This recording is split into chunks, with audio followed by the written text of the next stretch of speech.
started, I lived in Clovis, New Mexico.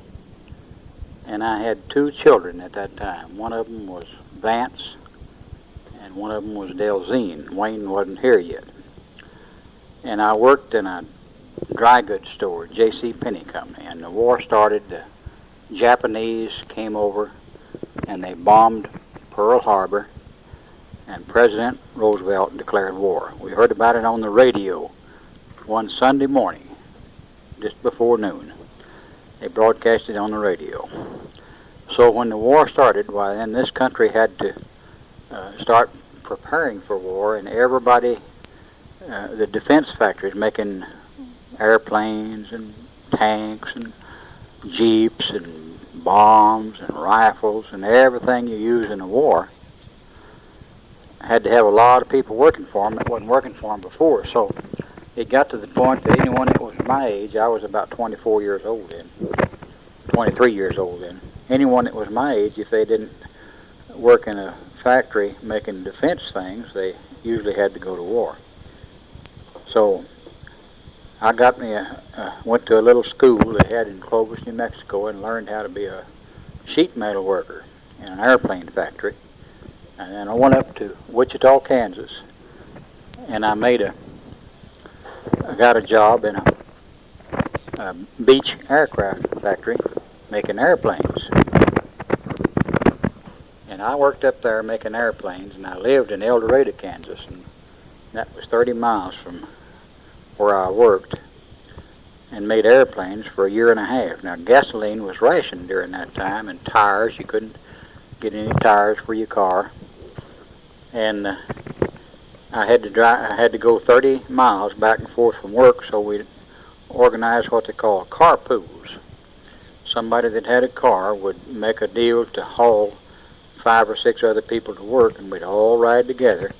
And then the ration board would give him extra gasoline and keep his car and tires so that we could go to work.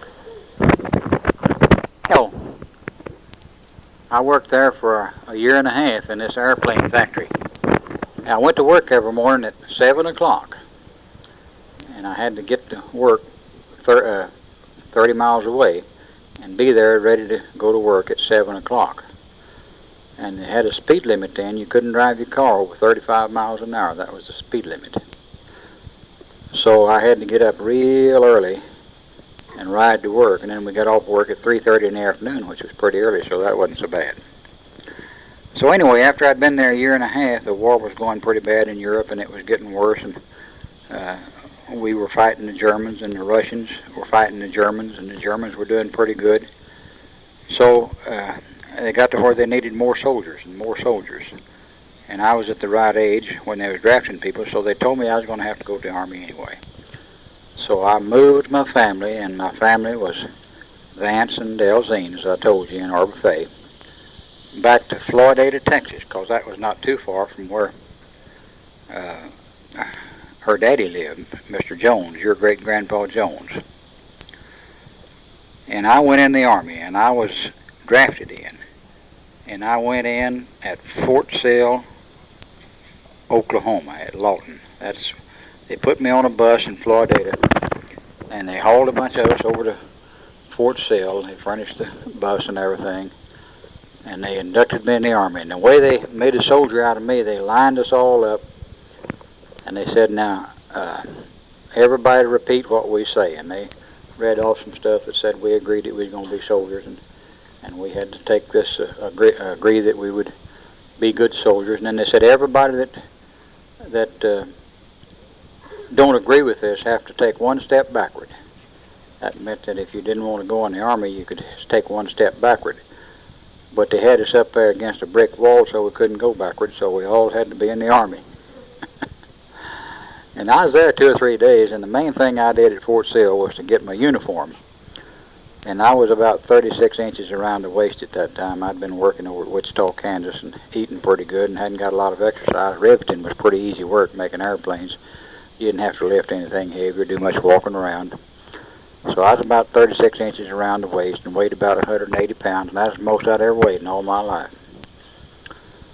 And I went in the Army, and while I was at Lawton at Fort Sill, I spent about 2 days on KP. Now, KP means kitchen police, and kitchen police means you got to peel potatoes and break the eggs for the cooks to scramble the eggs. And the way you break the eggs in the Army, you just get one in your hand and squeeze it, and then you throw the shell over here after the rest of it drips out.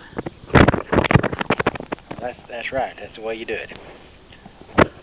And after I'd been there about a week, they decided they had a place for me to go. And while we were there, they gave us uniforms, and they assigned us a serial number, and they had us what they call orientation, so we'd know what was happening. We saw a lot of pictures, and they gave us a physical examination, and they gave us some tests to see what part of the Army we were going to be in, what our job was going to be. And they decided I was going to be a radio operator. So they put me on a troop train one day, just before dark, and it pulled out, and right after we left the Fort Sill Army grounds in this troop train, well, it got dark, and we didn't know which way we were going after a little while, and where we are. And we slept all night, and when we woke up the next morning, that old train had just clickety-clack right along, clickety-clack, and we didn't even know where we were going or anything. But we finally wound up on that train in Memphis, Tennessee, and then we went down from Memphis, Tennessee to Birmingham, Alabama, and then they switched around, and we finally wound up at Fort McClellan, Alabama, which is not very far from Huntsville, Alabama, where we used to live, where Bill Smith lives now. So we got down to Fort McClellan, and they got off this troop train, and they put us in a barracks, and they put us in a barracks in Fort McClellan, and we stayed in the same bunch for 2 or 3 days until they decided what we were going to do when we were in our basic training. And then they finally sent me over to this company B-15, they called it, where they had radio training. But the first 7 weeks of basic training, you had to take infantry training because we were going to be in the infantry. And after that, we'd take radio training. So for 7 weeks, we took infantry training, and that was real hard work. They'd take you out and make you do exercise and calisthenics, and then they'd do what they call grass drill. They'd make you stand up, and then they'd say on the ground, on your right, on your left, on your feet, on your back, on your stomach, and you'd have to jump around just as fast as they'd command. And you got pretty tiresome. We'd do that. We'd take long hikes, and we'd go to the rifle range, and we'd throw grenades. So we learned how to shoot a rifle and how to clean it and how to take care of it and all that. And when our 7 weeks were up, we thought, boy, now this is going to be a lot better because we can, it won't be so hard taking this radio training. When we started our radio training, they let us sit in a building, and they'd put us in a little booth and put earphones on, and we'd listen to records playing Morse code. Did-a-dit, da-da-da, da-da-da-da, dit-dit-dit-da. And we had to learn how to know what that meant. Like did-a-dit would be one letter, and did-a-da would be another letter, and I forgot all the alphabet now, so I can't tell you what they mean now, but I learned how then. I got to where I could send and receive 15 words a minute on that thing, and you do it by just punching the key, you know. And the other guy'd be listening, or you'd be listening to the other guy punching his key, and you'd hear the did-a-das.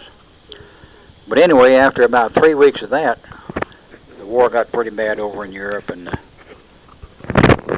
they decided that they'd take us out of radio training and put us back in infantry training. So we went right back out in that old hot sunshine and took the rest of our infantry training. And that was 17 weeks long altogether. That was a long, long time. It was really hard on us. And you remember I told you I was 36 inches around the waist when I went in the Army. And after I got through with my basic training, I weighed 155 pounds instead of 180. And I was 30 inches around the waist instead of 36. And so I was in better shape than I'd ever been in my life at that time. So after we got out of basic training and we were in good shape, they were going to send us overseas. And the way they sent us overseas, we'd have to go to what they call a POE, a port of embarkation. And they were going to send me to Fort Meade, Maryland. But before we went to Fort Meade, Maryland to get our orders as to where we were going to go overseas, they let us go home first. They gave us what they call a 10-day delay en route. that meant that we could stop for 10 days on our way to Fort Meade and stay at home during that time. So I came home, and my wife and kids were living in Florida, and I was there for about 10 days. And then I went to Amarillo and got on a train, and we've got a picture of that with Vance and Delvin there, and got on a train and went to Fort Meade, Maryland. And when I got to Fort Meade, Maryland, I wasn't there very long because I was there just long enough for them to decide which outfit I was going to be in when I went to overseas, and they sent me up to Camp Kilmer, New Jersey, after they decided what outfit I was going to be in. Of course, I didn't know. They didn't tell me what outfit I was going to be in, but they just took me and told me I was going to Camp Kilmer, and they put me on a truck and took me. And we got up to Camp Kilmer, New Jersey. Why, we stayed there for a few days, and the last day I was there, I was on KP again. And I didn't much like this KP, but you had to do it when the Army told you to. So I was in this big mess hall at Camp Kilmer, New Jersey, and when you got on KP there, you had a 24-hour shift. You worked all night and all one day. So all day and all night before I got on that ship, I was on KP, and I went back to my barracks, and they hauled us and put us on a train and took us up to the port of New York, and we messed around, and we got on the ship about dark one night in New York City. And the ship they took me overseas on was called the Ile-de-France, IlledeFrance. It was the Ile-de-France, and the English owned it. And it was the third largest troop ship they had. The largest two were the Queen Mary and the Queen Elizabeth, and the Ile-de-France was next. And they wasn't but just what they called a half load when I went, because when they had a full load, they'd let half of them have a place to sleep at a time, and the other half would have to stay on deck. And then they'd swap places after every 12 hours. But they only had a half load when I went because it was getting into the fall of the year, and early winter time. It was in November when I got on this ship. In fact, it was Halloween night when I got on this ship. And a half load on this was 13,000, so you can see it's a pretty good boat, pretty big boat. They had 13,000 of us, and they could handle as many as 26,000 by swapping sleeping places at night. And the English were operating this boat, so we just ate twice a day on the way across the ocean. And the English like fish, and we even had fish for breakfast, and I didn't care much about that. Well, when we got overseas, we got off of the boat at a place called Greenock, Scotland. Now, when I was taking basic training, I became acquainted with a good friend of mine named Jim Reed. And Jim Reed had been born in Greenock, Scotland, where we got off the ship, and he was with me. We went overseas together. And Jim and his family had come to the United States when he was a little boy. And after they got over here and stayed a few years, and he got up a little better size, 15 or 16 years old, his mother died, and his daddy decided to go back to Scotland, and so he did. So Jim's daddy and the rest of his family lived in this place where we got off the boat and we're going to get on a train. And when we got on a train, Jim says, my daddy just lives about 2 blocks down the street. And I said, well, why don't you go see him? He says, well, they won't let me. I asked them, and they said I couldn't go. I said, well, you just about go anyway, because if they catch you, all they're going to do is put you on a boat and send you to the front line, put you on a train and send you to the front line, and that's where we're going anyway. He says, no, he didn't believe he'd do it. He was a pretty good soldier, and he would follow orders, and he thought that he might could see him on the way home. But he never did go home. Before the war was over, Jim was shot. But anyway, we went through England on this boat, on this train, troop train, and the trains are a little different over there than they are here. They've got a separate compartment for everybody, and there's a door opens out of the side of the thing for every compartment. So we stayed on this train for 24 hours. We started at Greenock, Scotland, and we went all the way through London, England, and we wound up at Southampton, England.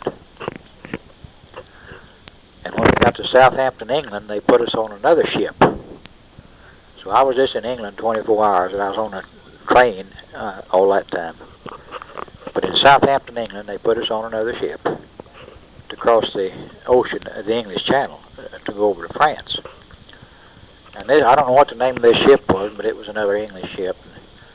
And it was late in the afternoon when we got on the thing, and they fed us our supper in the dining hall down below decks on the ship. And then after they got through feeding us and had cleaned things up, they swung hammocks in here for us to sleep in. It was so crowded. And there's so many of us that they had 2 layers of hammocks above the tables. They'd have the table about this high, and then they'd have a hammock about this high. And up here there'd be another hammock, and I was on the top row, top stack, which I thought was pretty good, you know. It was a cool time of the year, and it was warmer up there. But this was an English ship, and for supper we had tea. And tea goes through me pretty fast, so after I'd been asleep an hour or two, I woke up and I had to go to the bathroom. And the only bathroom there was for me to go to was up on deck. And here all the lights were out because we were crossing the English Channel, and they wouldn't have any lights because the submarines might see us and torpedo us. So I got out of my hammock and I got down on the floor and stooped down as low enough that I could find my way up on deck. And then when I came back, it took me 2 hours to find my hammock. It was just as dark as it could be in there, and all these tables, and I was on the top layer. So I just feel and feel and feel. When I finally felt and found one that was empty up there, I got in it, and I was lucky it turned out to be mine. Well, when we got the next morning, we got to where we had started, and that was Le Havre, France. Le Havre is a pretty good sized city in France. It's on the sea coast. And we got off of this boat. Incidentally, Le Havre, France is where in the invasion soldiers had gone in at Le Havre, and we were the first troops who had landed in Le Havre since the invasion because it had been torn up so bad with bombs. But we got off the boat here and into a little LCI, which means Landing Craft Infantry, which is a smaller ship, and it goes up as close to the beach as it can get, and then when it's a shallow it can't go any further. The front end of it lets down and you just walk on out. And that's the way we got off, and everything I had was in a pack on my back. I had my blankets and my uniform and everything I had, a shelter half and an extra pair of shoes and all that, and it weighed about 65 pounds. And of course I had my overcoat and my raincoat too. But they finally got us off this ship late in the afternoon, about 2 o'clock or 3 o'clock. And they lined us up and they started marching us to where they was going to spend the night. And we marched through Le Havre, and as soon as we got through town, we started up a long, steep hill, and it started raining. And it just raining like cats and dogs. And I had my overcoat on and my raincoat on to keep me from getting wet, and I got wetter under my raincoat than I would have if I hadn't had it on because I was sweating so bad going up this hill. And when we got up the hill, it was just as level as it would be, kind of like out in West Texas when you come up the Cap Rock and then it's just level everywhere. And when we got up the top, it was still just pouring down rain and it's level land, and we walked out into the middle of a Frenchman's pasture, and the water was about 6 inches deep and it was still raining. And they said, all right, men, you can pitch your tents here. This is where you're going to spend the night. And when you pitched your tents, you know, I said I had a shelter half. That means I had half of a little tent that was just, when you put it up, it just room enough for 2 men to get under it and sleep. And you had to find a buddy to sleep with because he had the other half. And it took 2 of you to make a tent that you could sleep under. But that 6 inches of water didn't look very good to me and some of the others either. And so we started foraging around, and we finally found this Frenchman's barn. And it had a hayloft in it, and we got in that hayloft and pulled the ladder up after us, about 15 of us. And the reason we pulled the ladder up, we filled it up, and there wasn't room for any more, and we didn't want anybody bothering us. And sure enough, after we pulled it up, there's some more coming and wanted up, but we was full, so we wouldn't let them up. But that's where we spent the night. Well, the next morning the sun came up and the water had kind of gone down a little, and it looked real nice and pretty. And we had our breakfast there in a chow line, and we had our lunch there too. And And right after lunch, they marched us back down this long hill and around to the railroad yards and put us on a train. Now, this train was a little bit different. It wasn't a passenger train, it was a freight train. But the freight cars over there are not quite as big as the ones over here. Our overcoats and our blankets and our shelter half and our extra shoes and our socks and all of our clothes. And everybody carried everything he had. We didn't have any rifles or ammunition at this time because they were going to give that to us later. We got on this freight train and we went through France for a long, long ways. We rode all night and then on into the next day. And during this ride, we went through Paris, but they never did. It was at night, and we never did get a chance to get out and see around in the city. But we wound up at a little place in France called WWII, France. And this is on the Meuse River, M-E-U-S-E. And an old place, and it had a long, high bluff right by the river, and again, we had to walk up this long, steep hill to get to where we were going. But when we got up there, this was right on the Belgium and German line, right up in that part of the country. And this old fort that was there was at one time a part of the Maginot Line, what they call the Maginot Line. And you'll read about that in your history book someday. And they called it Fort Charlemont.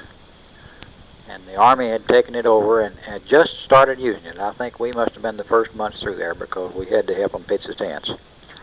And they were going to use it as a replacement depot, which they did. So we were there a few days, and it got real cold while we were there.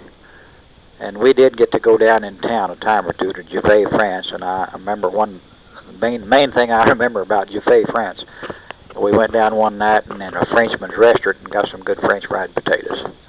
And they tasted good because we'd been eating sea rations at the camp.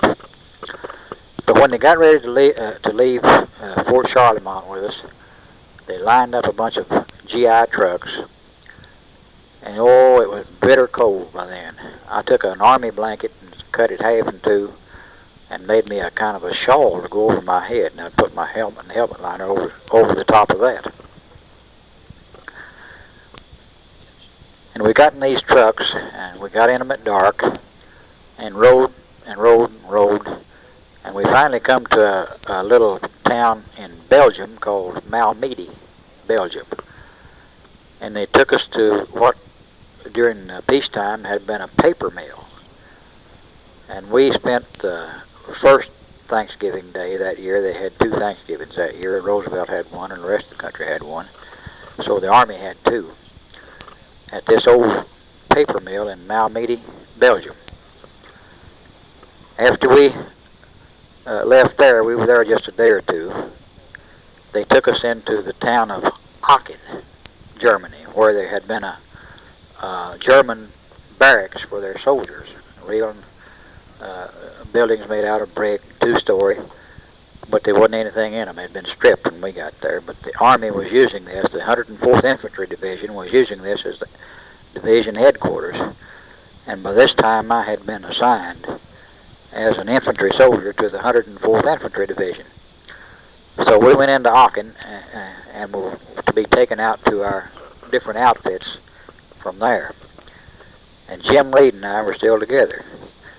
And he went to C Company, and I went to A Company of the 415th Infantry. And when I got to my outfit, they were on the front line. And I didn't realize just how close we was until, in walking up there, I looked down to the side of the path, and there lay a dead man. And that was the first dead soldier I had seen. He was a German soldier, and they hadn't even had time to pick him up or bury him or anything. He was just laying where he'd been shot. So I knew I was pretty close to the front lines.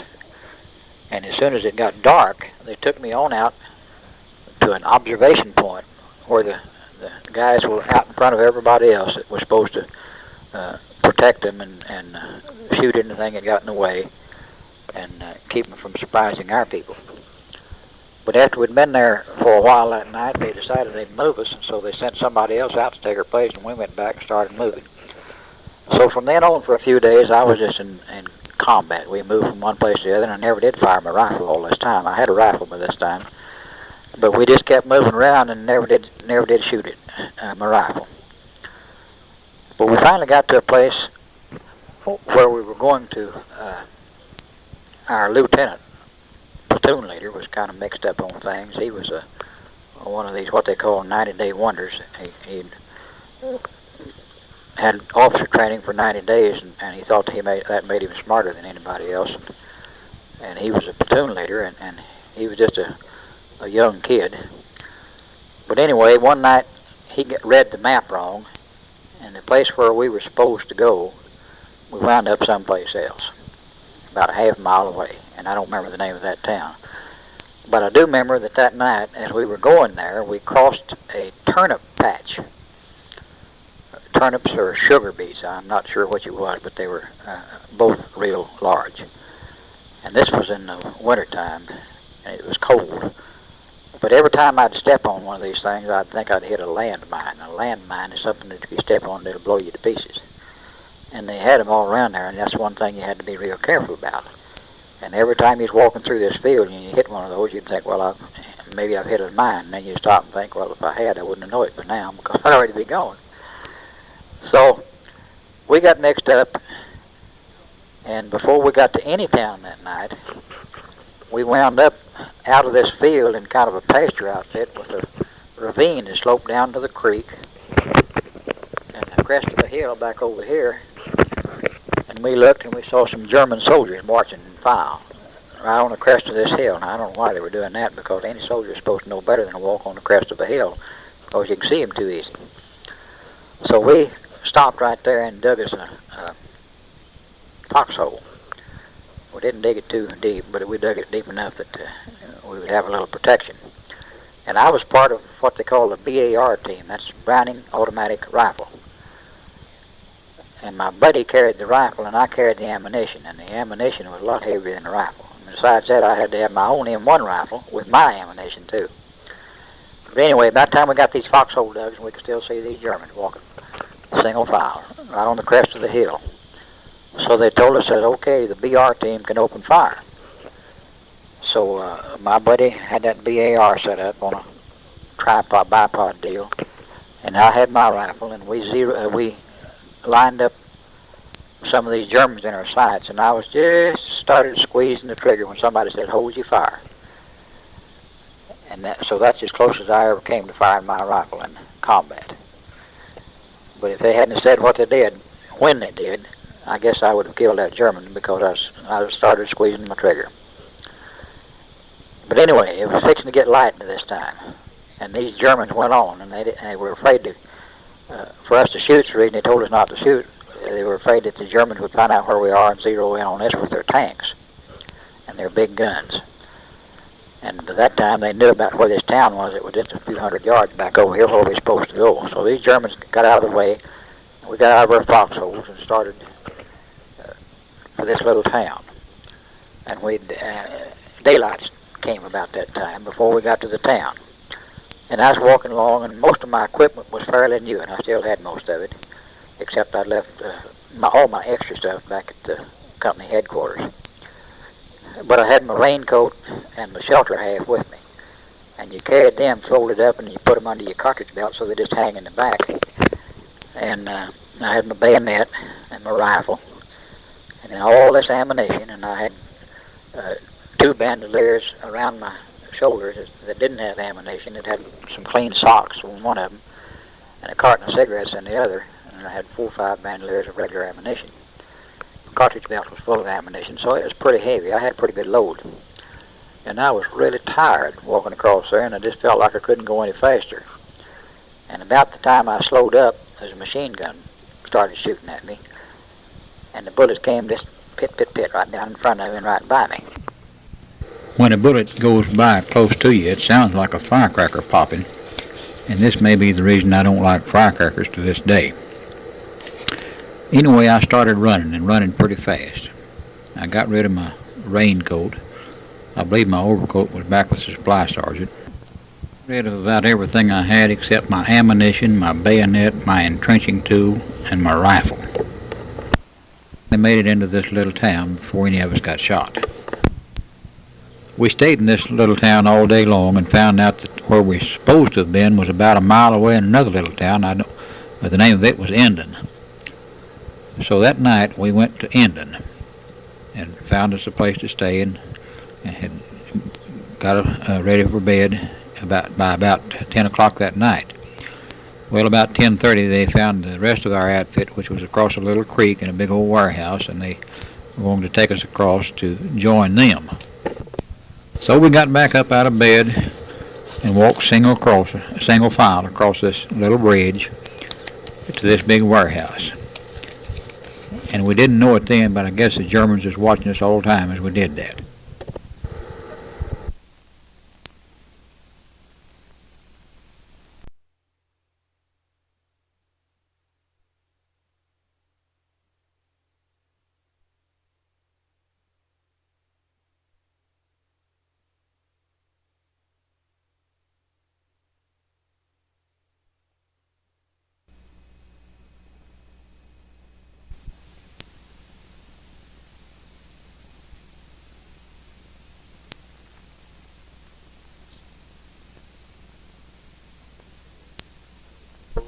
And started to join up. This warehouse was about a block long and maybe 75 feet wide and 3 stories high. We rejoined the rest of our outfit in this building, and again I guess the Germans must have been watching us all the time. And we went in, and the rest of our outfit was there. Had the medics there and some other officers and some other soldiers. Some men who had already been wounded and we had some German prisoners that they had captured. And so we got into this building, and they put us up on the 2nd floor. Some of our people were on the 3rd floor, and some of them on the 1st floor, but we were on the 2nd floor.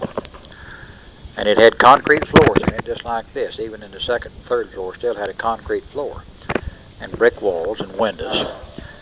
And the stairway that came up would go up a little ways, and then you'd turn and come up the other way. So you had to change directions on the way up. And they put me on guard duty. I had the first guard duty, and I was right back at the back window where the staircase came up. And after everybody got settled down and it got quiet, about 12 or 1 o'clock, I heard the awfulest racket I ever heard downstairs. A lot of shooting and hollering and cussing and more shooting and screaming, and it just sounded pretty bad. And so I right quick woke the officer up and told him what was happening, and he sent a medic down those stairs to kind of see what was going on. This medic could speak German. Well, pretty soon the medic came back up, and he says the Germans have already captured the bottom floor, and they say that if we come down without giving any resistance, they won't kill us, and they want an answer. And the officer says, well, we'll give them their answer. Says, let's all go to the 3rd floor. So we did. We went to the 3rd floor, and they finally figured out what our answer was, so they sent some men up after us. They're going to shoot us out. And this stairway up to the 3rd floor, when it came out, to support this column, there were some steel columns, kind of like those over there, that went right up, except they were about 3 times that wide. And I laid right behind one of those, just facing the door with my rifle at the door so I could shoot if anything was coming up the stairs. But when they started sending these men up the stairs, why, the sergeant and some of the officers with hand grenades got on each side of the door, and they put some old tables and chairs that we found up there at the landing where they had to turn. So to get up, they had to go over this furniture and kind of make a lot of noise and racket. And we got a bunch of them there trying to move these tables and chairs and get all up, and they got all tangled up in them. And this sergeant started tossing grenades down among them, and that's the first time they realized that we were going to resist them. So that kind of stirred them up, and the ones that weren't killed with those grenades went on back downstairs, and they didn't try to come up again. So everything was quiet for a while longer. And then we could hear there what they called a Tiger tank. That was a German tank. And they had 88, what they called 88s on them. It was an 88 millimeter artillery gun mounted on a tank, and that was a pretty dangerous thing. So they took this tank and ran it up alongside the building, just pointing at the side of it, and started shooting at 88. And they shot one round, and then they backed off, come in again and shot another round, and then backed off and came in again and shot another round. And when they did that, the whole side of the building caved in, and the concrete floor in front of me broke right where that thing that I was behind came up. It's a support. So right in front of me, where there had been a concrete floor, it just all of a sudden started glancing off down like this to the ground. Well, these Germans then, it was quiet for a little while longer. We still didn't go down. So they started throwing grenades up there, called concussion grenades. They call them potato mashers because they were shaped like an old-fashioned potato masher. And there wasn't a lot of shrapnel in a concussion grenade, but it would make a lot of noise, and if you were in a foxhole, the compression and the noise would rupture your eardrums. And one of these things comes glancing off of that thing, came up there and stopped right over here about as far as from me to Charlene, and it started spinning around. And I laid there and watched it. Wasn't a thing I could do. Cover up my ears, and that's what I did. And it went off, and I wasn't hurt. Quite a while longer. And then this medic went down again, and finally they decided that we would surrender because we didn't have much chance. In the meantime, our radio had been in contact with the rest of our people, and we were trying to get them up there, and we was trying to kill enough time that they'd get there, but we couldn't do it before they was going to kill us all. So we lined up and went. There was a stairway right at the front of the building. It went down on the outside. We lined up and we went down that stairway with our hands raised up like this. My buddy and I left our rifles and BAR laying on that floor, and we were full of ammunition, and we cocked them and left them so that if anybody touched the trigger, they'd start shooting, hoping maybe some of the Germans might pick them up and start playing with them and shoot one another. And I don't know whether they ever did or not, but I know they didn't, because we found out later, after some of our people who were captured later, we saw in camps, told us that they actually got there and recaptured this thing from the Germans about an hour after they took us out. And they knew when they took us out because they were in radio communication all the time. But anyway, after we got down the stairs, it was about 2 or 3 o'clock in the morning by this time, I guess, maybe 4. And I still had my cigarettes and my socks, but I left all my ammunition and everything at the laying up there. And they started marching us off to wherever they wanted to take us.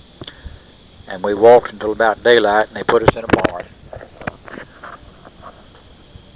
And we stayed there all day, and then we finally wound up in a prison camp. And prison camp life was pretty bad. They got all my cigarettes, and they got all my socks pretty quick. I had on 2 pair of trousers and 2 wool shirts when I was captured, and besides a field jacket, and they got our overcoats, and they took our helmets. So we didn't have any overcoats, and it was real cold that winter. And they started putting us in a prison camp where they made records of everybody, and we just didn't get much to eat. And this first place we were was near Cologne, Germany. Then they started moving us around, and by the last week in December, I wound up in a prison camp. 12A was the number of it. And in the meantime, before I got there, I had become sick at one of these places they'd taken us. I had dysentery real bad, and had become separated from the rest of my buddies in my outfit. I got real sick, and they put me in, they had a kind of a dispensary in an old stable, and they had some beds there, and they put me in there, and through the Red Cross they had some sulfa pills that finally stopped my dysentery. And there was another big problem at that time that you never would think about, but when your bowels are running off, you know how when you gotta go, you gotta go. And that's the way mine were, and the place where I had to go was just an open pit. And there was no toilet paper, no nothing. So one of my undershirts went there in the course of about 2 days. Before I might tell you this, before I got sick at this particular place, when we first got there, the German officers came in and started circulating among us and talking and being friendly. They could talk English real well, and they were trying to get information. It soon became obvious.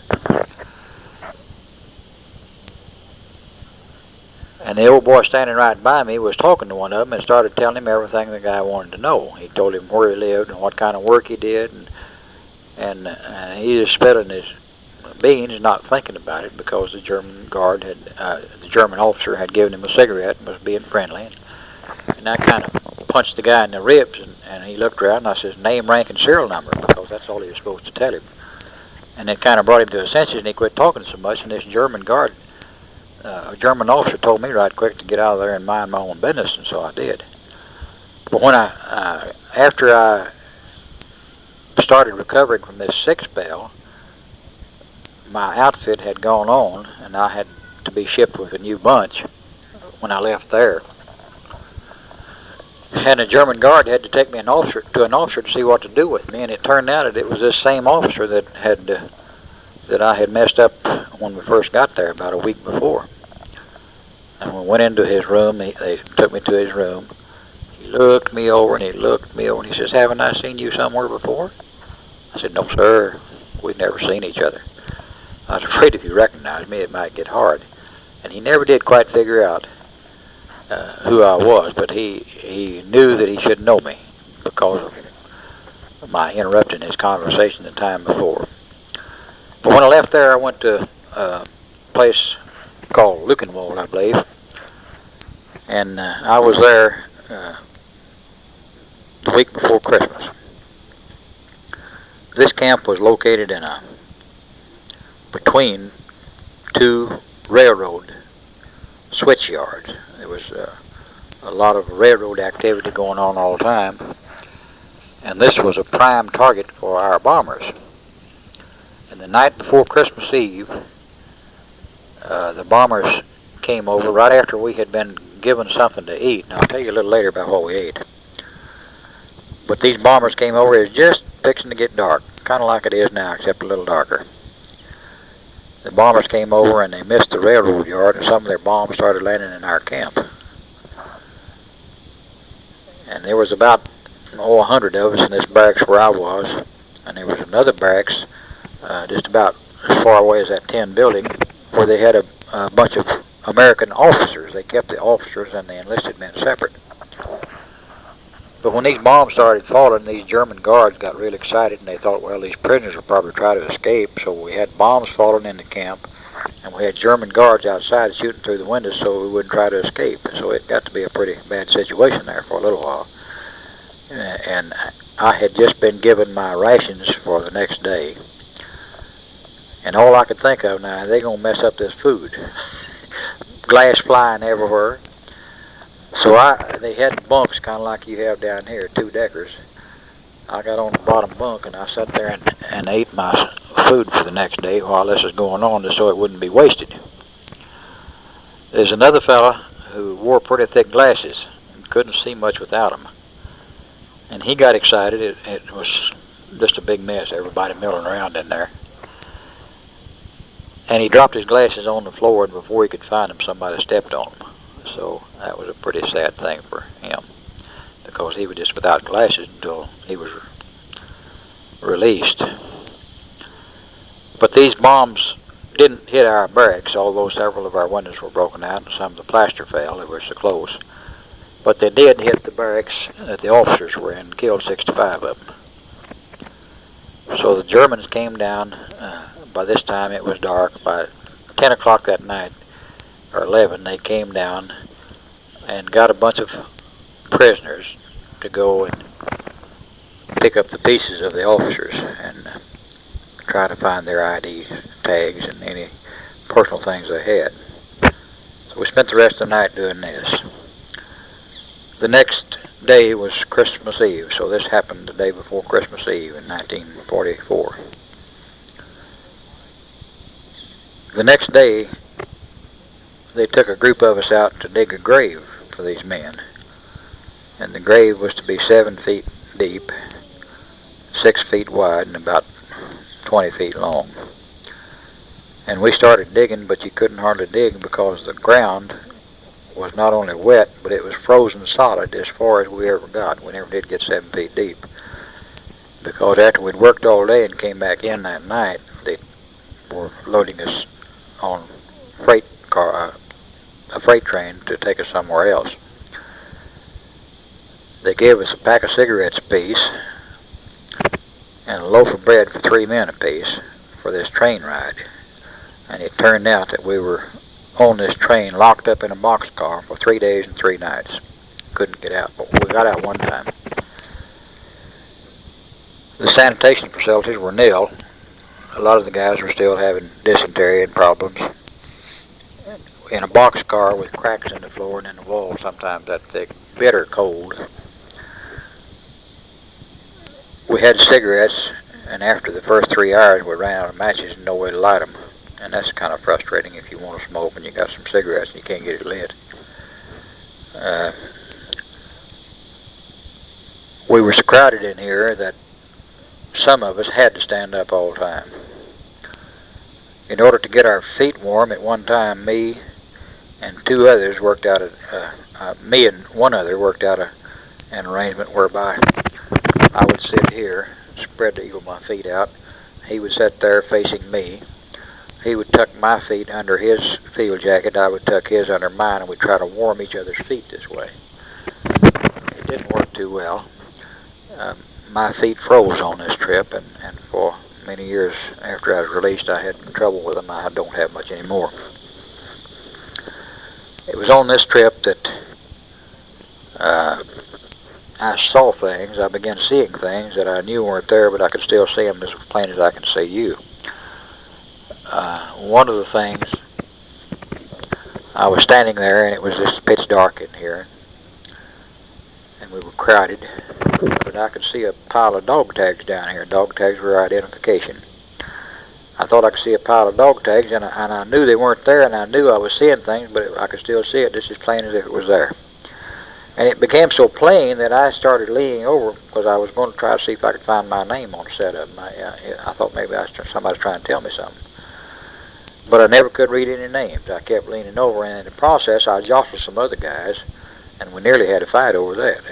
Everybody was short-tempered and misery, and I thought I could see these things, and I was trying to get him out of my way. Of course, that didn't make sense when I told him what was going on. But it was just a pretty bad time. When we got to where we were going, it was a town not very far from Berlin, about 30 miles from Berlin. We went through Berlin on the way, and we're in Berlin freight yard sitting still for several hours during the time when the 1,000-plane raids were going over. And that's not pleasant to be the target. And really that's what we were, because we were a German train. When we finally got to where we were going,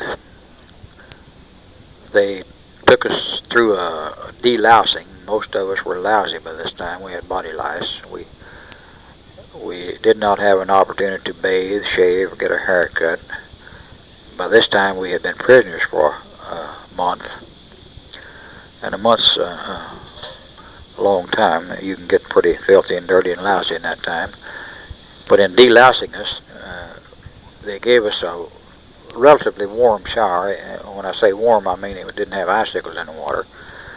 But rather than give us a towel or something to dry off with, they marched us in front of some fans, about like these exhaust fans down here in the dormitory, and we were air dried, and that's pretty miserable too. We put all of our belongings in our shoes and our clothes, and they put our clothing through a chemical spray. They didn't wet them, but they sprayed. This really didn't do a lot of good because it didn't kill the lice. So we got in there about New Year's Day, got settled. I stayed there until about the middle of February. This place was, as I said, about 30 miles from Berlin. each night we could see and hear. We couldn't see, but we could hear the planes coming over, and we could hear the bombs falling and exploding in Berlin. We were that close. And so all night, at least for a 12-hour stretch each day, the planes would be coming over, dropping their bombs and coming back. Just a continuous thing. And I guess this happened every day we were there because it was just a continuous bombing of Berlin. Of course, that's what finally brought the war to an end. When we left this place, we left walking. And that was pretty bad because by this time we were very weak and suffering from malnutrition. Our food, I'll tell you about the food as a PW. On 2 or 3 different occasions, we got just a little food that came through the Red Cross in a Red Cross box. It was put up just for that purpose, for prisoners of war. And it was a good deal if each prisoner had been able to get 1 box each week, it would have been fine. And the way it turned out, they would give a box for 6 or 8 men, and then maybe a month later you might get another one. They used these things for themselves because their people at that time were not getting enough to eat either, and their army wasn't. The food was undescribable nearly. We called it grass soup. If you take the clippings from your lawnmower and put it in a pot and boil it, you know what an old-fashioned wash pot looks like. And in that wash pot then, cut up a can of Spam, and that would be your meat. And then feed it to 500 men. That'd be about the way we ate.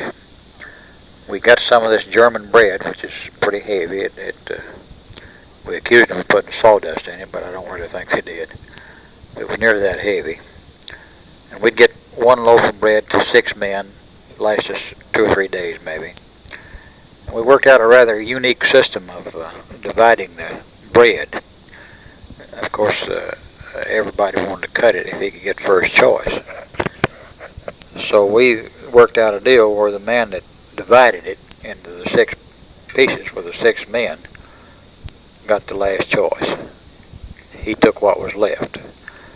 And as a result, it was usually distributed rather evenly because he's pretty careful. He knew if he shorted somebody, he'd be the one. But this grass soup and this black bread every once in a while was principally what we ate. A few times we got turnips, and although I've been hungry beyond description, I've never been able to eat turnips cooked yet, even then. One time we got some Limburger cheese. I smelled it and couldn't eat it. 3 or 4 days later we got it again and it tasted good. And Limburger cheese is pretty strong, theirs was. The food was terrible. I came out of that thing after 4.5 months of it, weighing about 125 pounds. I went overseas, if I'm not mistaken, at about 160. I gained it back rather quickly after I got out because I didn't do anything but eat for a while. But anyway, we stayed at this place about 6 weeks. We left about the middle of February in very poor condition, walking, 1,000 of us. We walked all day, and I don't know where we stopped that night, but they put us in a barn, and in barns, I'll say. We just lived off the country, the German guards, and the German guards were old men. The next day, we went through the concentration camp that's known as Dachau, D-A-C-H-A-U. 500 of our men were put in there that night. This was the bad one. I was in the second column of 4 that walked by it. That's how close I missed a night in Dachau. We went on another mile or 2, the group I was in, to a German barn they put us in, the ones I was with. And they started bringing us our food, the grass soup, and they also brought us what they call tea or coffee. And I don't know what they made it out of, but it would just barely fit to drink. The only redeeming feature of it was that it was warm. When they give it to us warm, and we were just freezing to death all the time, and that the warmth would help us. But this barn we were in had straw on the floor. And when they brought this stuff in, we were sitting over here, and my knee had nearly got inoperative on this 2 days walking, and I couldn't get to the pot to get some coffee for myself and my buddy because I couldn't pick my feet up because of this bad knee and walk through the straw, and it took the third pot before I finally made it to get some of this hot tea for myself and my buddy. Perhaps I should tell you about my buddy. His name was David Taylor. I met him in this little place where I became sick when I was separated from my own outfit. And we stayed together for the rest of the time that I was in camp. And Dave lives in Pennsylvania. I have visited his home since the war, and he has visited mine. And we remain fast friends, and in many ways we're closer than brothers.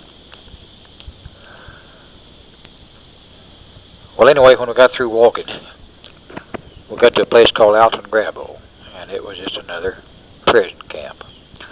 We stayed there a while. It was the same old thing until they had been taking groups of them all along to work parties, and David and I had managed to escape these work details all along because our theory being we didn't want to work and help them win the war.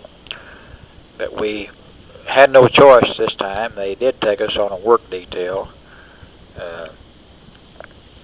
and I can't remember the name of the town where we're in now, but it's where I was liberated.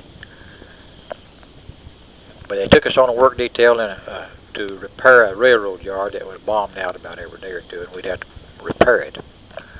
There were about 60 of us put in what had one time been a stable. There was a big high cyclone fence around it.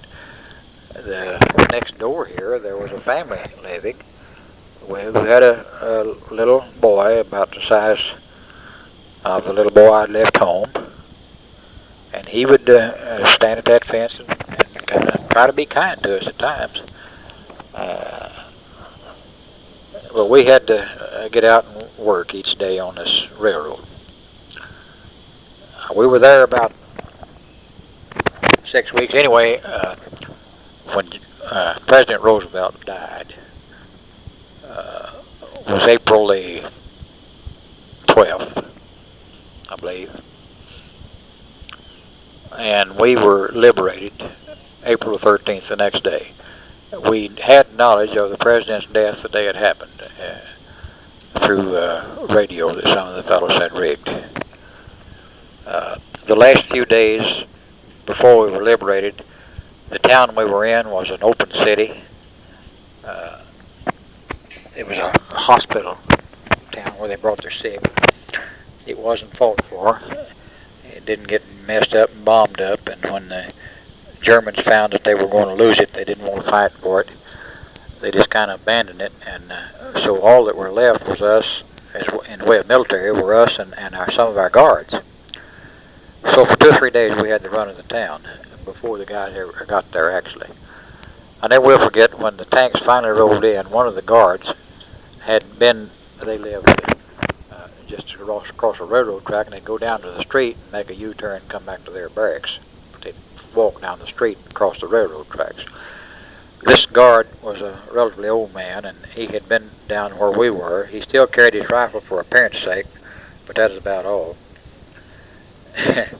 And this tank started coming in and saw this German walking with a rifle, and they started shooting at him with a machine gun. He threw his rifle down, and they wore a kind of a little blouse that instead of tucking their shirt tail in, it hangs out on the back of their trousers, and he ran fast enough, that thing just sticking out straight. And I never will forget, look, he wasn't shot, he made it. But we were mighty glad to see the American Army. I was liberated, as I said, on the 13th of April. We were in a state of chaos for a while. The Army, as usual, that was an Army way, the Red Cross did get us something to eat, but a long time before the Army did. They finally loaded us up in trucks and took us to an airfield. We were then eventually, within a few days, flown to Camp Lucky Strike in France, near Le Havre. So we came in and we went out at Le Havre. After a few days there, we were put on a ship and brought back to the States. VE Day was on May the 8th. On May the 8th, I was right smack dab in the middle of the Atlantic Ocean. I got on this ship at Le Havre on May the 1st. We went across to Southampton. On that crossing, a torpedo got closer than it should have and bent the prop shaft just a little. So in crossing from Southampton to New York, we went slower than we normally would. We were in a convoy, and halfway across, the war ended. We got into New York Harbor. There was a whack band down on the dock to meet us. There's so many of us ran to the side of the ship, we thought it was going to tip it over. Just the excess weight over there. We went right back to Camp Kilmer, where I'd spent my last night in the United States on KP. They fed us the best meal I've ever heard of the Army putting out. Anything you could want. Best steaks, the best anything. They had majors, captains, and first lieutenants table waiters for us. They had the commanding general of the New York POE there. They had all the newspaper reporters. They made all this show because we were the first load of prisoners of war who had been released to come back. I went home for a 60-day delay en route again. I reported back at Hot Springs, Arkansas, and took my wife with me. We stayed in one of those big resort hotels. It cost me $1 a day to have her with me, and they paid everything else. You probably remember that because we came to a town called Saltwhittle, which was a hospital city. 2 or 3 days. During this time, a lot of looting went on by released prisoners of war. I remember one sporting goods store where some of our fellows went in and got all the rifles and shotguns that they had in there. They were nice guns, and took them out on the sidewalk, and the ones they didn't want to take with them, and they wouldn't let them take many, the Army wouldn't, we destroyed. About the only souvenir I brought back from that was a little cigarette roller, tobacco pouch combination deal, which was kind of a trick thing. It didn't work very good, and I don't know where it is now. It was also during this time that I picked up the souvenir that Vance now has. It's a German bayonet, chrome plated, real nice looking. It was one of the bayonets that was made for dress wear, not for combat use. It was chrome plated and had some writing on it in German, which I can't read. And it was just laying in the street where its owner had abandoned it. It was an implement of war, and I'm sure he didn't want to be caught wearing it by our soldiers. He was ready to surrender, so he left his bayonet just laying in the street, and that's where I picked it up, and as I said, Vance still has it. I remember during this time that Dave Taylor and I found an old,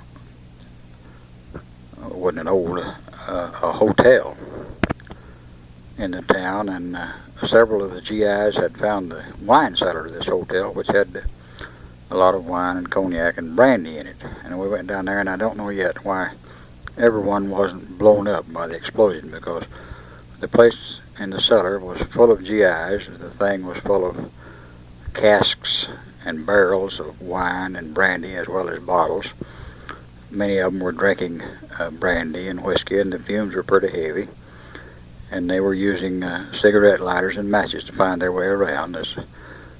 Most of them were like Dave and I, who had been VWs for a long time. Of course, had no flashlights or anything like that. Dave and I did take a bottle of brandy, and our only use we made of it was to fill cigarette lighters that we acquired from some Germans during this period of time.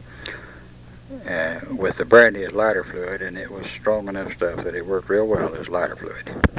Dave, during the process of this period of 2 or 3 days, did manage to get a child's set. It looked like a toy, but it was real fine dinnerware set. Real dainty stuff and real nice, and he still has that in his home in Pennsylvania. One time when we were first liberated, of course, we were still pretty hungry, and we stayed hungry for quite some time after we were liberated. But the first day, we got a American soldier who had a rifle to go with us, and we, at about supper time one day, went into a German home where they were just beginning to eat supper. They had a pork roast, looked like it was made of tenderloin, on the table, which they were going to make their meal of, and Dave and I liberated this pork roast and took it to the hotel that I mentioned before, and that was our supper. This wasn't a very nice thing to do, I know. I thought it was the thing to do at that time because I was hungry and they were the oppressors as far as I was concerned.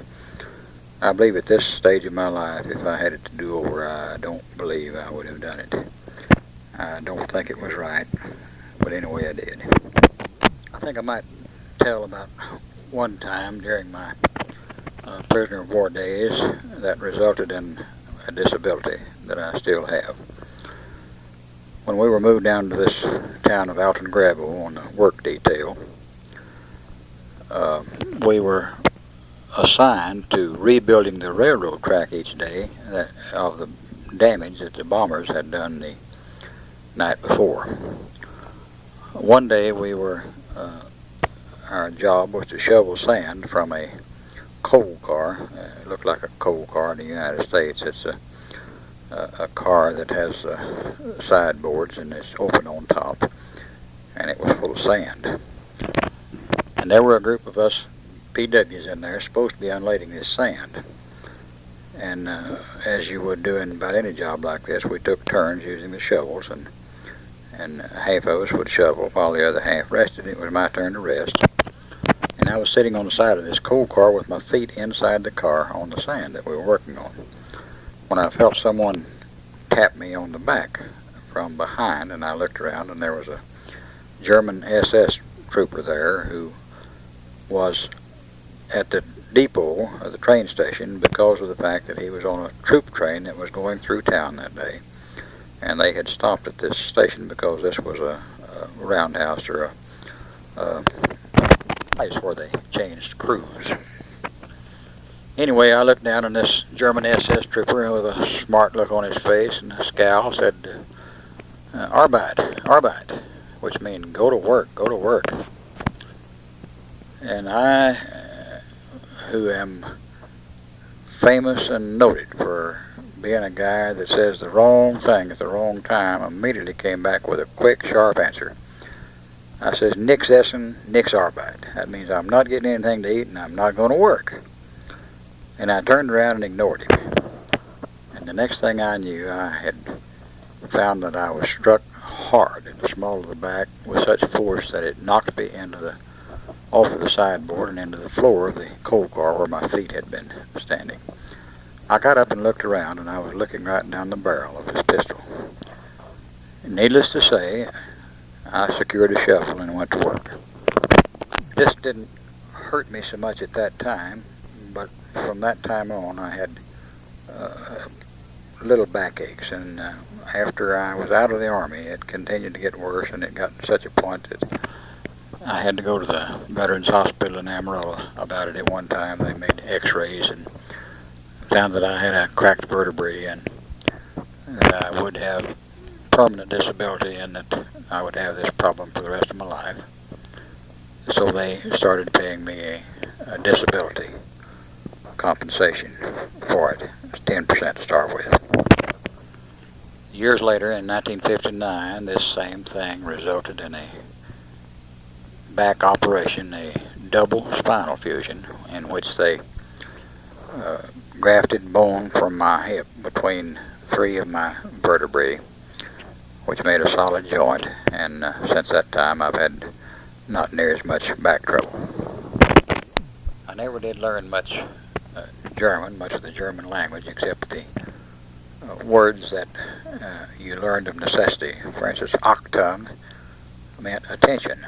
And when we heard a German say Achtung, you can be sure that we came to attention immediately. I remember one time in one place we were at, one of our men had managed to get across the fence and into the English compound, and this happened frequently. We found ways of sneaking in and out, and many of the guards would just wink their eye or look the other way when this happened. We would trade with the Englishmen, we would trade with the Frenchmen, and we would trade with the Russians even. But during this time they got the idea that someone was missing, and someone might have escaped, so they called us to attention, lined us all up in the yard, which was fenced in outside of our barracks, and to count us.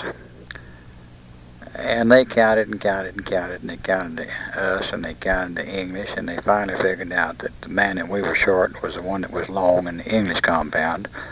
But before they had figured that out, we had stood at attention in the cold, bitter cold, for 4 hours.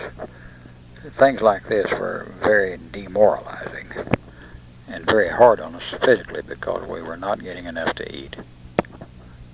And we were suffering from malnutrition all the time. Food became the paramount topic of conversation with the men who were prisoners of war. Usually when you find a group of soldiers together, the conversation usually turns to women and sex. That was not true while we were PWs. If women were mentioned, it was as their role as cooks and not sex objects. We talked about food, we dreamed about food, and we did everything but have food to eat. We ate horse meat on occasion during this period. I will never forget one time during an air raid there was a horse killed by a shrapnel in the road near our compound. We all saw it. And we all saw them come and butcher it, and we all ate horse meat when they brought it to us the next day, raw.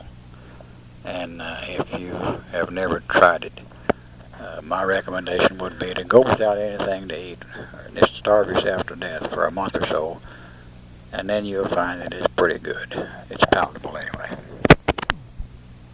I remember one time, just shortly before we were liberated, when I made myself a rhubarb pie. We had found in this place, and it was the last place I was, I believe the name of the town again was Alton Grabo, they had some dehydrated sugar beets. These were good when they were parched. They had a sweet taste, they were crisp as parched, dehydrated, shredded sugar beets.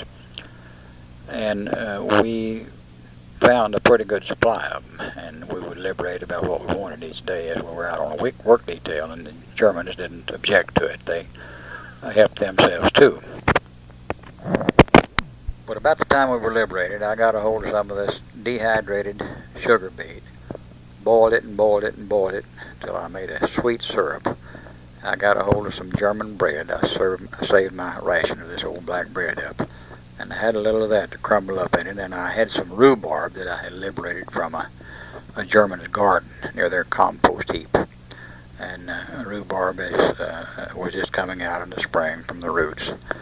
And I made myself a rhubarb cobbler, the dehydrated sugar beet, sweetened it, the German brown bread mixed with water, thickened it, and the rhubarb flavored it, and I want to assure you that's about the best rhubarb that I ever remember eating, and I really love rhubarb and eat it every chance I get. Americans are great traders, and during this period of time, many of the men traded anything they might have of value with prisoners of other nationality or with German guards to get cigarettes. After our first few days as PWs, when our GI cigarettes either ran out or were liberated from us by the Germans, we had nothing to smoke, except on the occasion when we might get a part of a Red Cross parcel. and those were very few and far between. So I've seen men trade expensive watches for a few cigarettes. I've seen men trade their gold wedding ring for a few cigarettes, and I've seen them use American paper money just as if it were worthless, maybe $20 for one cigarette or something like that. I know this sounds ridiculous, but it didn't look like the money would ever be any good to us anyway. It certainly wasn't where we were. So we thought nothing of giving $1 or anything we had for a cigarette. I have a piece of Polish paper money that I traded with a Polak.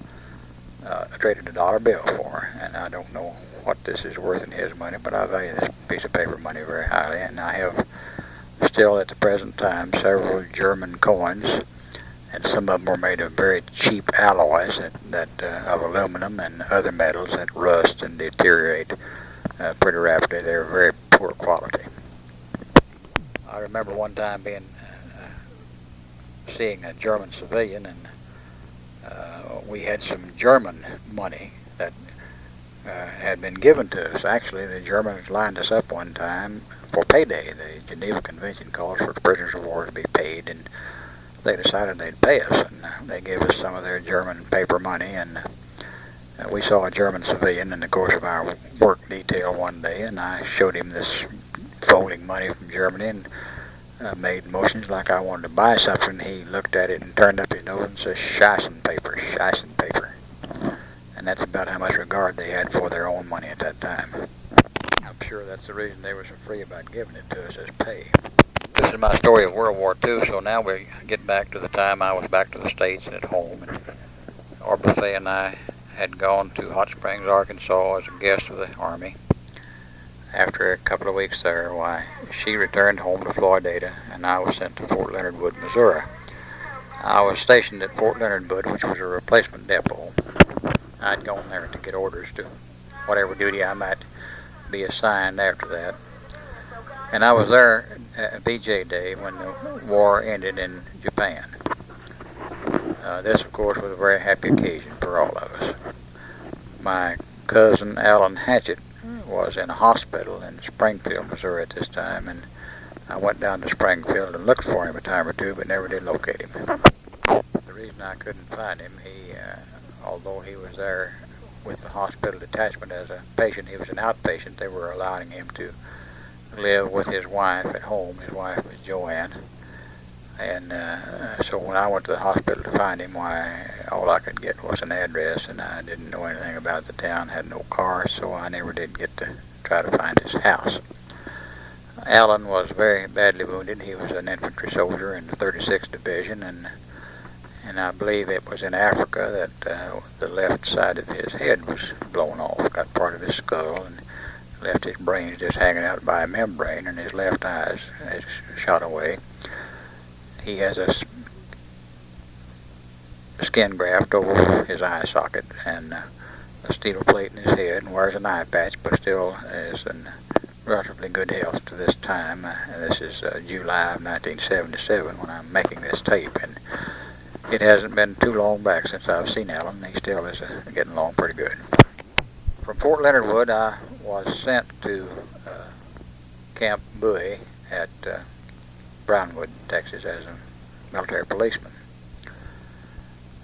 By this time, Wayne, our third child, was on the way. This happened during the time when I was home on my 60-day delay en route.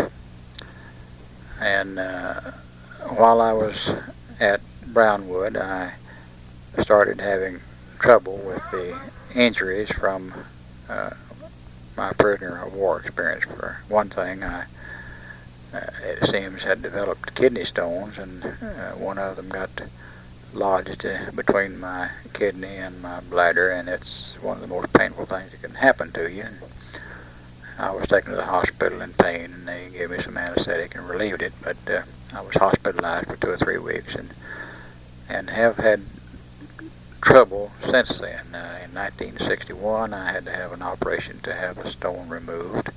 from my left kidney. Again, in 1965, stones had accumulated again and were pretty bad shape. They thought they could remove the stones that time, but when they got inside, they had to remove the entire kidney. So at this time, I have only one kidney. So my kidney problems and my back problems, and then I have nervous problems that I brought with me when I was discharged from the Army.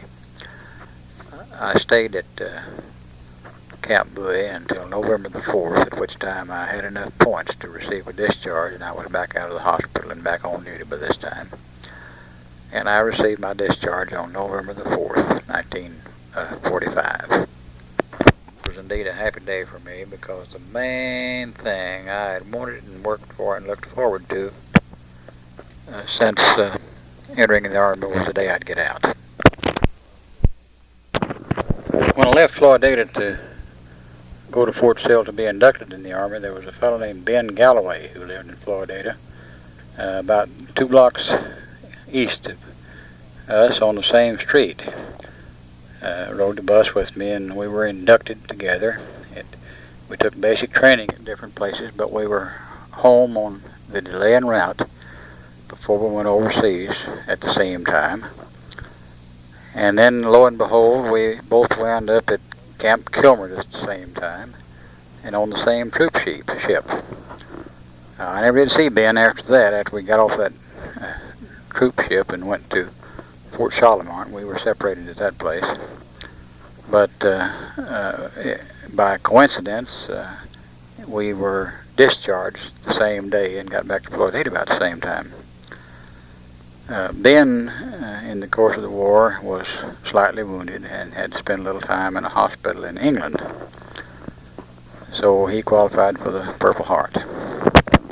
Of the fellows that I took basic training with, I have mentioned Jim Reed. At the time I was captured and missing in action, Jim made some effort to find out what had happened to me, and he corresponded with my wife through his wife, Judy. And he wrote her a nice letter and told her that he hadn't been able to locate me, but he had information that would indicate that I had been captured and was a prisoner of war and had not been wounded or killed. And but as I've said before, Jim was killed in action slightly before the war was over. There's an interesting story that I, of course, didn't know about until I got home in regard to the Army's notification of my wife, our buffet, and my children. First, I guess I should tell you that beginning at the place where I was sick and in the hospital, or lazaret they called it, dispensary, in the old stable for a few days, I was given an opportunity to write a letter home. I wrote one to my wife and addressed it, and it was supposedly turned over to the Red Cross. There was 1 or 2 other times after that at different places when we were given an opportunity to write home, and I would write and turn it over to them for censorship, and they were supposed to turn it over to the Red Cross. Of course, we didn't know whether they did or not. And of course, I never received any mail while I was in Germany. But when I got home, I found that, as you recall, I said I was captured, I believe, 29th of November. And the night before Christmas Eve, I was in the Bad Air Raid. Well, it seems that at Christmas time that year, our buffet and the children were going with Mr. Jones and Weldon and Jack. Not Weldon, but Jack. Jack was too young to be in the Army. Weldon was in the Navy. To San Marcos, Texas, where Marjorie's husband, Ed, was stationed at that time in the Air Force.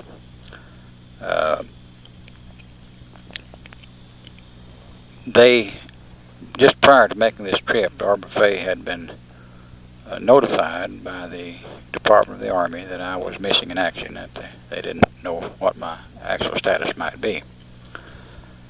She was then corresponding with Jim Reed's wife, Judy, and as I recall what they told me, they were at San Marcos. Our buffet had left a forwarding address and with the post office, and I guess with Western Union, because they found out where she was. Anyway, As they were sitting down to Christmas dinner, a telegram came for her.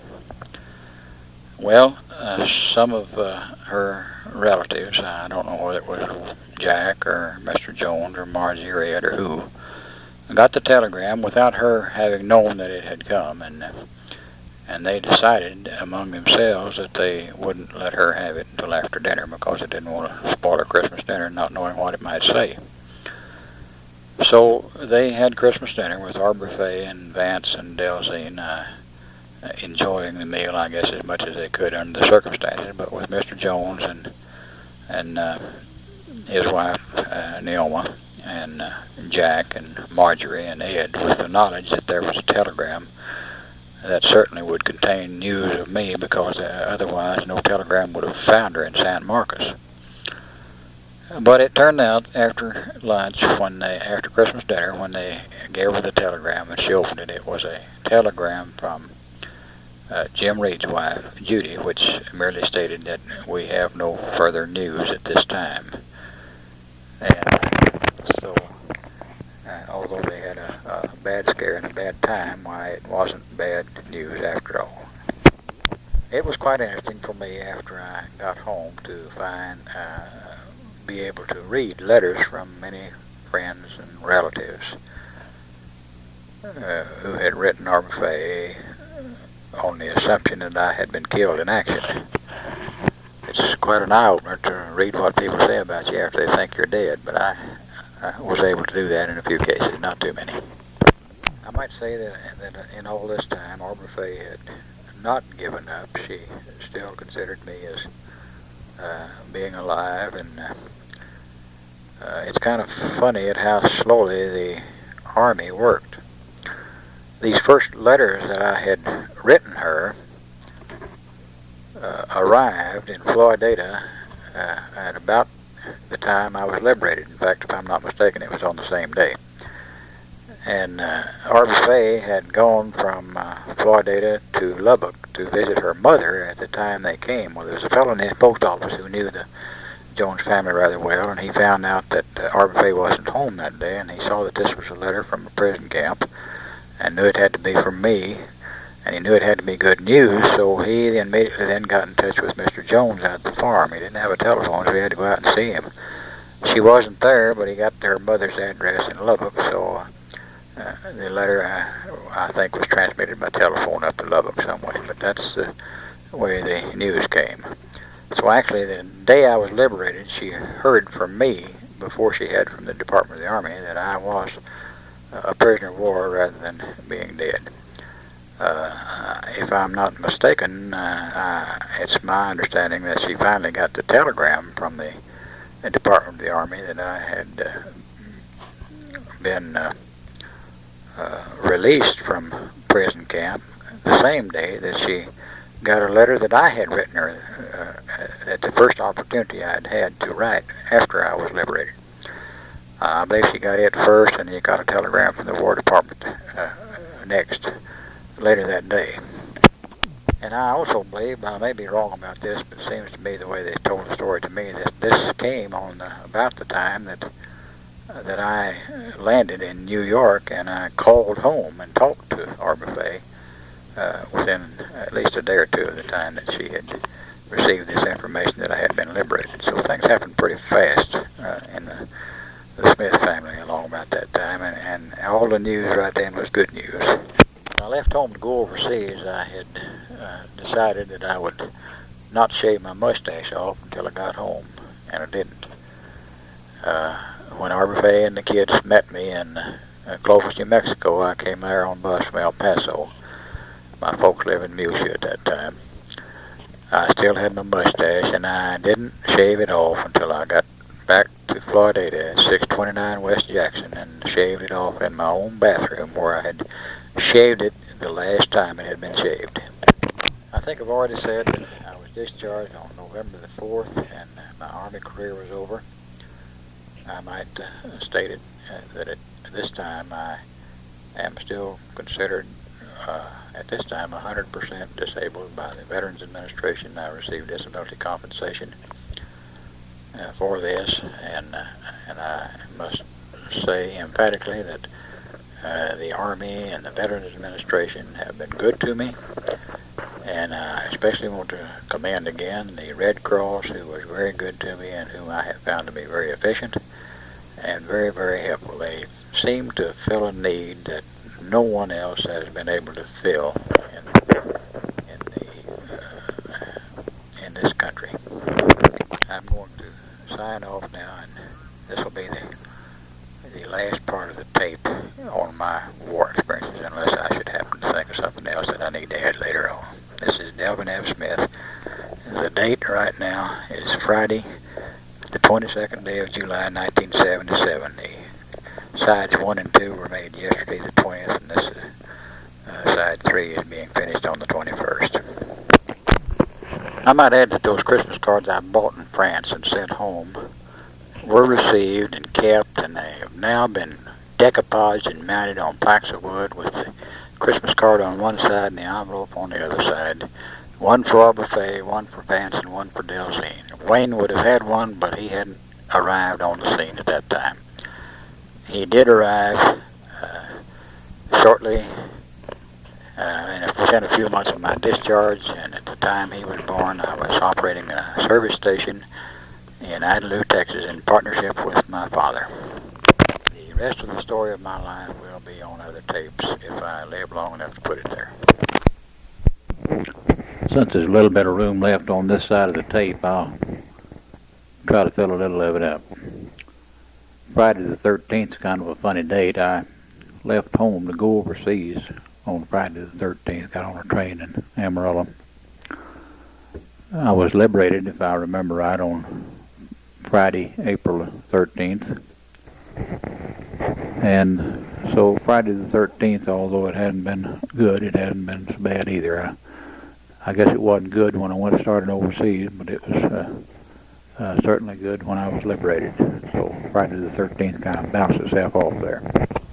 I have started the story of my life. I've got a 30-minute tape made so far, and that was 6 months ago or more. Maybe I'll finish it someday. I hope to anyway, and I hope to be able to make this tape of my World War II experiences a part of the story of my life. Actually, I've made a brief history of my life up to World War II on a C60 tape using both sides. World War II tape will come next. The other side of this tape then will pick up where World War II ends and will be a continuation of my life story, starting from the time I was discharged from the Army or thereabouts.